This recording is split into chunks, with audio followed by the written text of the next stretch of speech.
Alright, welcome back to our podcast. I'm the gentleman, accompanied by the disturbed Southern Belle. Hello.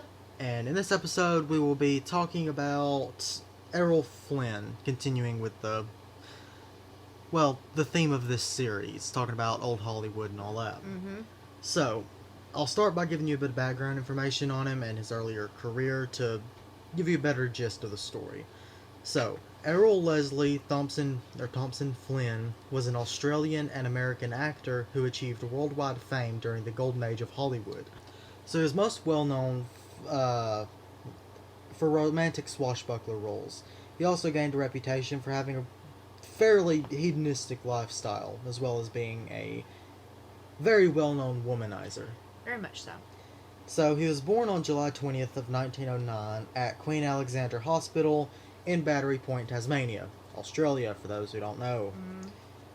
His father, Theodore Thomas Flynn, was a lecturer who later became a professor of marine biology and zoology at the University of Tasmania and Queen's University of Belfast. His father was also the first biology professor in Tasmania. Pretty cool. Very much so. So, his mother was born Lily Mary Young, but shortly after marrying Flynn's father, she changed her first name to Morell. Flynn also had a younger sister, Nora Rosemary Flynn. He described his mother's family as seafaring folk. This is believed to have been the reason for his lifelong interest in boats and the sea. So, as for his early career, Australian filmmaker Charles Chauvel was making a film about the mutiny on the Bounty, in the wake of the Bounty. Right. A combination of dramatic reenactments of the mutiny and a documentary on present-day Pitcairn Island. So, Chauvel was looking for someone to play the role of Fletcher Christian. There are different stories about the way Flynn was cast. According to one, Chauvel saw his picture in an article about a yacht wreck involving Flynn. The most popular account is that he was discovered by cast member John Warwick. The film was not a strong success at the box office, however Flynn was the lead role, leading him to travel to Britain in late 1933 to pursue a career in acting. Flynn got work as an extra in a film called I Adore You, produced by Irving Asher for Warner Bros. He soon secured a job with the Northampton Repertory Company at the town's Royal Theatre, now part of Royal and Durgate, where he worked and received his training as a professional actor for 7 months. He performed at the 1934 Malvern Festival and in Glasgow, and briefly in London's West End. In 1934, Flynn was dismissed from Northampton Rep after he threw a female stage manager down a stairwell. Because that's just what you do. Yep. That is what you do. Really kind of want to know what led to that, honestly. Yeah. Just because that's such a dramatic response to anything. It is. Now, I don't know what she did, but yeah. I don't know if he even meant to do it, or maybe he was just pushing her around. I don't know. But anyway, Either way. We know what ended up happening. Yeah. So he returned to London. After that, Asher cast him as the lead in Murder at Monte Carlo, a quota quickie made by Warner Bros. At their Teddington studios in Middlesex. The movie was not widely seen. It's actually considered a lost film, but Asher was enthusiastic about Flynn's performance and cabled Warner Bros. In Hollywood, recommending him for a contract. Executives agreed, and Flynn was sent to Los Angeles. On the ship from London, Flynn met and eventually married Lily Demita, an actress 5 years his senior, whose contacts proved invaluable when Flynn arrived in L.A. Warner Bros. Publicly described him as an Irish leading man of the London stage. Warner Bros. Was actually preparing a big-budget swashbuckler, Captain Blood, based on the 1922 novel by Raphael Sabatini, Right. and directed by Michael Curtiz. The studio originally intended to cast Robert Donat, but he turned down the part, afraid that his chronic asthma would make it impossible for him to perform the strenuous role. Warner Bros. Considered several actors, including Leslie Howard and James Cagney, and also conducted screen tests of those they had under contract, like Flynn. The tests were impressive, and Warner Bros. Finally cast Flynn in the lead opposite 19-year-old Olivia de Havilland. Olivia de Havilland. De Havilland. The resulting film was a magnificent success for the studio and gave birth to 2 new Hollywood stars and an on-screen partnership that would encompass 8 films over 6 years, which is very impressive. Yes. Then again, old Hollywood is known for kind of churning out movies like that. Yeah, they put out a lot. I mean, A lot of stress on the actors. like Judy and Garland just- doing 2 or 3 at a yeah. time. I mean, yeah, it It's wasn't awful. uncommon. So the budget for Captain Blood was about 1.24 million, and it generated 1.35 in the U.S., as well as an additional 1.73 overseas, resulting in a substantial profit for Warner Bros.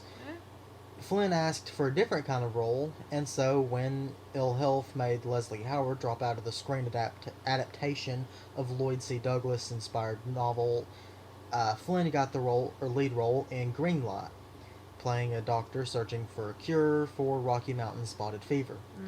The studio then put him back into another swashbuckler, replacing Patrick Knowles as Miles Hendon in The Prince and the Pauper. He appeared opposite Kay Francis in Another Dawn, a melodrama set in a mythical British desert colony. Warner Bros. Then gave Flynn his first starring role in a modern comedy, The Perfect Specimen. Well, modern as in 1937. Right. With Joan Blondell under the direction of Curtiz, whatever. Meanwhile, Flynn published his first book, Beam Ends, an autobiographical account of his experiences sailing around Australia as a youth. Right. He also traveled to Spain in 1937 as a war correspondent during the Spanish Civil War, in which he sympathized with the Republicans. Flynn followed this with his most famous movie, The Adventures of Robin Hood, released in 1938, in which he played the title role. This movie was a global success and was the sixth top movie grosser of 1938. It was also the studio's first large budget color film using the 3-strip Technicolor process. So the budget for Robin Hood was actually the highest ever for a Warner Bros. Production up to that point, about 2.47 million.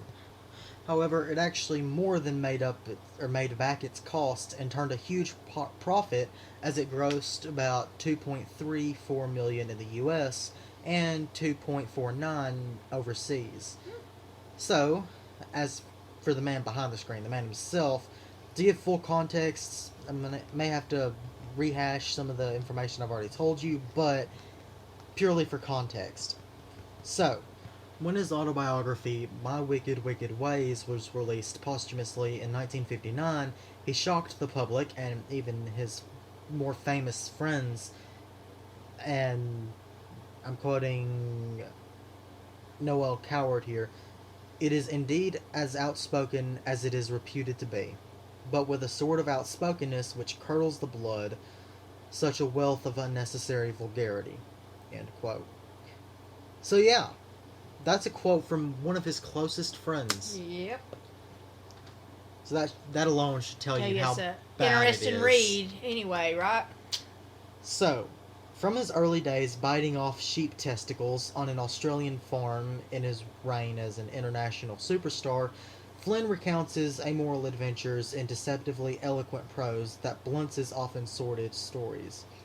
Whether he was learning to drink odorless vodka on set from Anne Sheridan, smoking weed with Diego Rivera, wooing Princess Irene of Romania, or using cocaine from the tip of his genitals as an aphrodisiac, which, what the hell? I don't know. Sounds like it would definitely get you revved up. I mean, it would get you revved up either way. What is the point of doing it this specific way? I don't know. What is so arousing about that? Don't know. Anyways, Flynn was out for himself with little care for the wreckage he left along the way. And to quote his own autobiography, "I am dangerous to be with because, since I live dangerously, others are subject to the danger that I expose myself to. They, more likely than I, will get hurt." End quote. So, growing up in Tasmania, mainland Australia, and England, Errol Leslie Thompson Flynn decided quickly that the normal rules of human behavior did not apply to him. Quoting again, I have been in rebellion against God and government ever since I can remember. End quote. His favorite companions were wild animals: tigers, kangaroos, opossums, and even Tasmanian devils, all kept in the backyard by his beloved father Theodore. As a child, Flynn constantly butted heads with Morrell, quoting his autobiography again: "My young, beautiful, impatient mother, with the itch to live, perhaps too much like my own." End quote. She considered him a devil in boy's clothing, and according to Flynn, she frequently beat him. Ooh. Not great. Yep. When Flynn was 7, he was caught playing doctor with the neighborhood girl under the porch Oh my goodness. and received a particularly severe thrashing. Which, that's fair. Pretty young. That's fair. But okay. I'll give his mom that. Anywho, that was the last straw for Flynn. And I'm quoting again here: "This is no place for me, I decided. I'd leave home and get a job." End quote. He ran away, attempting to find work at nearby farms. After 3 days on the road, he was finally returned to his frantic mother, and according to Morrell, Flynn had driven an easy bargain while looking for work. Quoting again: "He asked only for 5 shillings a week as wages, saying that would do him, as he never intended to marry." End quote. Mm-hmm. By the age of 17, Flynn had been expelled from his latest exclusive boys' school and was running with the infamous Razor Gang of young toughs in Sydney. Mm-hmm. Determined to make something of himself, and with his family's seafaring blood coursing through his veins, in 1926 he took off for the island of New Guinea. Flynn glorified his years in the brutal, rough-and-tumble Australian colony and believed they shaped his moral character, or lack thereof. According to Flynn, during these years he worked as a colonial government lackey, managed a coconut plantation, and was a boat captain, a fisherman, a scammer, and a failed prospector in the goldfields. Well, jack of all trades anyway there, huh? Jack of all trades. My gosh. So, by his own admission, Flynn witnessed the horrors of colonialism and actively participated in them. He became a recruiter, marching into the jungle of New Guinea to persuade indigenous men to work as indentured laborers. At night, he attempted to educate himself, reading the classics by the light of a hurricane lamp, while lizards and bugs swarmed around the single lot. Ugh. Quoting again: "I took a look at where I was, roaming from spot to spot, looking for gold, bumping and bumbling around like a blind bumblebee, hoping for a chance, plunging into a jungle with bare hands." End quote.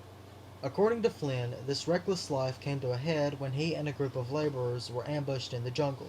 His assistant, a young boy named Ataliwa, was killed, and quoting again here: "I jumped behind a tree with my revolver in hand. I fired as fast as I could, and I hit one of the raiders right in the neck." Oh gosh. End quote. Although no official record of these events has ever been found, Flynn claims he was arrested and charged with murder. At the subsequent trial, he says he was saved by an old gold prospector whose testimony helped secure his acquittal. When he finally left New Guinea, it was not the murder trial that drove him away, but a particularly severe case of nail in the hoof, otherwise known as gonorrhea. So, personal theory, I'm betting that story was bullshit. Possibly, but I don't know. To be fair, reading what his life was apparently like back before all this, it is possible. He has had a, fantastical life. Yeah, he did. Now, whether or not it went that far, like, he might have actually shot somebody. Now, I don't know whether he was actually tried or even anything ever came of it. Yeah. But who knows? I mean, yeah, it's a lot that happened. I'm willing to bet some of it was embellished probably quite a bit. I'm sure Autobiographies tend to do that. yeah, why not? Well, I mean, I agree. I mean, he seemed like the type that would have been that way in a way as well. Yeah. So, anyways, Flynn's improbable journey to stardom began in New Guinea when a film executive named Joel Schwartz, not sure how to pronounce it exactly, chartered a boat so that he could shoot B-roll while traveling on the treacherous Sepik River. Swartz was impressed by the boat's flashy young captain and eventually cast Flynn as Fletcher Christian in 1933's in the wake of the bounty, Mm. which filmed partially in Tahiti. Filming this low-budget movie sparked something in Flynn and made him determined to escape the South Seas for England. After stealing loose gems from his wealthy sugar mama and hiding them in the hollow of a shaving brush, Flynn began his trek to England with an equally amoral Dutch doctor. The two blundered across the world, cheating at cockfights in the Philippines, getting scammed by a beautiful opium-smoking sex worker in the casinos of Macau, and defecting from the Royal Hong Kong Army Volunteers. Finally, in England, Flynn found work as a stage actor and was discovered by Warner Brothers at the Stratford-upon-Avon Festival. So, by 1935, Flynn was a swashbuckling Hollywood sex symbol, the star of Captain Blood, and married to the tempestuous Lily Demita. Mm. Celebrated as a great screen lover, Flynn admits to being awkward and shy around his co-stars, particularly around the lovely and distant Olivia de Havilland. Quoting again here, "There was a time she found a dead snake in her panties as she went to put them on. She was terrified and she wept. She knew very well who was responsible." End quote. This behavior was not going to fly with Betty Davis, Flynn's co-star in the 1930s, The Private Lives of Elizabeth and Essex. Betty was a dynamic creature, quoting from the autobiography again, "the great big star of the lot, but not physically my type, dominating everyone around, especially me." End quote. She was known to be tough. You didn't mess with her. No. She put up with literally nothing. But I know next to nothing before these scripts, before these episodes about these people. Even I've heard of Betty Davis. she's supposed to be pretty tough. You didn't mess with her. She was not one to be trifled with too much. She didn't put up with a lot of nothing. No. But anyway. Anyways, Davis was particularly aggrieved that Flynn was being paid more than she, which Flynn himself actually agreed was ridiculous since, and I'm quoting here again, "she was a far better actress than I could ever hope to be an actor." End quote. In one scene, Davis was required to give Flynn a lot slap, but during rehearsal in front of hundreds of extras, Davis, quoting again here, lifted one of her hands, heavy with those Elizabethan rings, and Joe Louis himself couldn't give a right hook better than Betty hooked me. End Oh quote. my gosh. That sounds pretty brutal, doesn't So it? she just laid him out. Just More laid or him out. less. So, embarrassed, Flynn confronted Davis in her dressing room. Quoting again here, "She didn't turn around. She just looked in the mirror, dawdled at her makeup with me behind her, cautiously, like a boy with a cap in hand." End quote. She quickly let Flynn know what was up. Quoting again here, "If you can't take a little slap, that's just too bad. I can't do it any other way. That's the kind of actress I am. I am a stress actress." End quote. A rattled Flynn, his ego and his face bruised, backed out slowly and went to his dressing room where he promptly threw up. Oh my goodness. One day, Flynn was on the MGM lot when he came upon a drunken man in full Renaissance costume slumped on a bench. Quoting again here, "His eyes opened slowly like an owl's. He transfixed me with a hard stare. I started to pass on, but he straightened up a bit and cocked his left eyebrow." End quote. Quoting as the man now, "Pray be seated, fellow voyager." And end quote. It was none other than the legendary John Barrymore, the great profile himself, now blurred by alcoholism. Mm-hmm.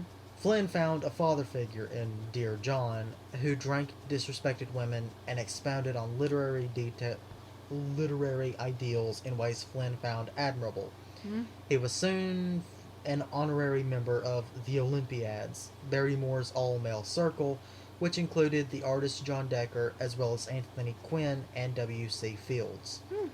One night, Barrymore arrived at Mulholland House, Flynn's infamous bachelor pad, popular with cowboys, stuntmen, and crooks, overlooking the San Fernando Valley.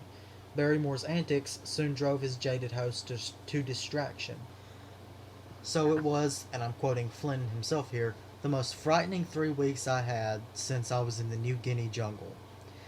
Jack thought it was a waste of time to go to the bathroom if there was a window close by. End quote. Oh my gosh. Yeah. One night, Flynn asks him to stop peeing out the window since it had removed all of the varnish. Okay. Kind of makes you wonder about his aim there. Jesus, yeah. And the smell right around the window. Oh my gosh. But anyway. Anywho, quoting again here, he replied, "Certainly, my lad," and promptly relieved himself in the fireplace. Oh. End quote. Well, he didn't say not to do it in the fireplace. He just said knock out the window. So, Barrymore took years dying, stalling his exit, Flynn writes.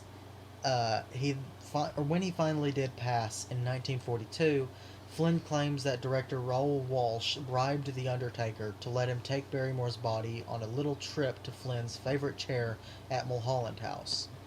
Quoting here, "As I opened the doors, I pressed the button, the lights went on, and my God, I stared into the face of Barrymore. His eyes were closed, he looked puffed, white, bloodless. I let out a delirious scream." End quote. Goodness. Awful. Flynn bitterly believed himself a phallic symbol, notoriously equated with sex. He was also a braggart who constantly advertised his sexual prowess and peccadillos. But in 1943, Flynn's predatory behavior caught up with him. He was charged with 2 counts of statutory rape involving 2 17-year-old girls. While he admitted to a consensual encounter with the accuser, Peggy Satterley, he claimed to barely know the accuser, Betty Hansen. Quoting here, besides, who approaches a prospective sweetheart, asking her to whip out her birth certificate or driver's license or show a letter from her mother. End quote. Possibly not. So that makes you think that they told him they were older. Possibly. Yeah. Or it just never came up, maybe. Which, to be fair, why would it come up, first of all? I don't know. I mean, I guess if and they looked... a lot of people would tell a famous person they're older than they are. Well, that too, but I'm guessing if they showed up like around his house for those parties, he just assumed they were old enough to be there. That's what I meant. Why would it come up in that scenario? I guess. I can kind of see it. I get where he's coming from to an extent. To an extent. Not saying it's right. No, but... Or excusable. No, I'm not saying it's right or excusable, but I kind of see what he's saying, yeah, to a point. Anywho, the trial was a media sensation, as you can imagine, and Flynn became a national joke and an even bigger sex symbol.